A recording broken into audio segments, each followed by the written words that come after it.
बिल्कुल दिल से शुक्रगुजार हूँ। ज़ाहिर है कि जो मेरी एहसासात हैं वो तो एक बेटे की हैसियत से हैं, जो कि अपने वालिद के लिए जो मोहब्बत और जो याद रखता है, लेकिन आप सब लोगों की मोहब्बत, पाकिस्तान के अवाम की मोहब्बत मुझे मिलती रहती है मुख्तलिफ़ ज़रियों से, और इससे ये ज़ाहिर होता है कि उन्होंने अपनी ज़िंदगी में एक तो अपने कौल और फ़िल में तज़ाद नहीं रखा, उन्होंने हमेशा इस मुल्क की बेहतरी के लिए सोच रखी,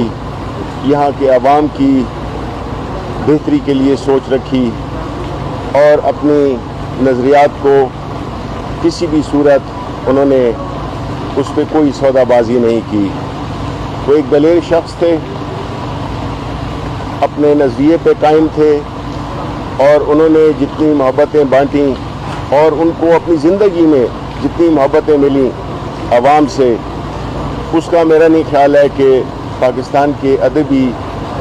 तारीख़ में कोई और मिसाल मिलती है। इससे यही ज़ाहिर होता है कि वो कितने मुखलिस थे अपने पैगाम में, और किस तरह से उन्होंने अपनी ज़िंदगी गुजारी एक ख़ास मकसद के लिए, और अपने जो भी उनके अल्लाह ताला ने जो भी उनको एक हुनर दिया था, एक टैलेंट दिया था, एक सोच दी थी, उन्होंने बिल्कुल 100% बयानदारी के साथ उस सोच को आगे अवाम तक पहुंचाया, और उनकी जो कॉन्स्टिट्यूएंसी थी वो पूरे पाकिस्तान के अवाम थे, वो इंसानियत थी, वो मोहब्बत थी, वो अमन था, और दुनिया के किसी खित्ते में भी अगर कोई ज़्यादती होती तो उसके लिए वो हमेशा आवाज़ उठाते थे, चाहे वो कश्मीर हो, चाहे वो फ़लस्तीन हो, चाहे कोई अफ्रीका के ममालिक हों, या दुनिया के किसी कोने में भी।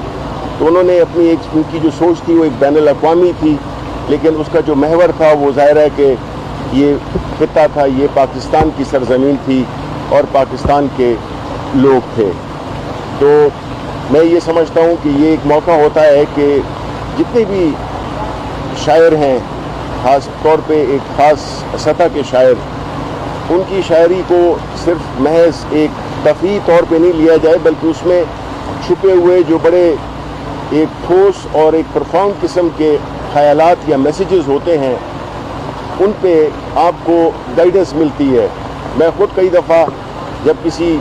मुश्किल में होता हूँ तो अल्लाह से दुआ के बाद जो है तो मैं अब उस चीज़ का, उस मसले का हल या गाइडेंस जो है तो अपने वाले साहब की शायरी से लेता हूँ, जो कि मुझे अक्सर मिल जाता है। तो मैं पाकिस्तान के अवाम का दिली शुक्रगुजार हूँ कि हमेशा जिस तरीके से उन्होंने मुझे उनकी वजह से जो मोहब्बत दी, जो मेरे साथ एक रिश्ता रखा, चाहे उसमें मीडिया हो, चाहे उसमें पाकिस्तान की सिविल सोसाइटी हो, या पाकिस्तान के अवाम इन जनरल हो, मैं उनको फ़र्दन तो कभी मौका मुझे नहीं मिला, लेकिन मैं आज के दिन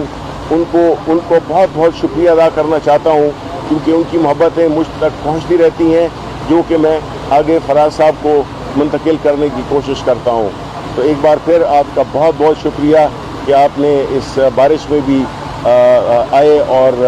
फराज साहब को याद रखा और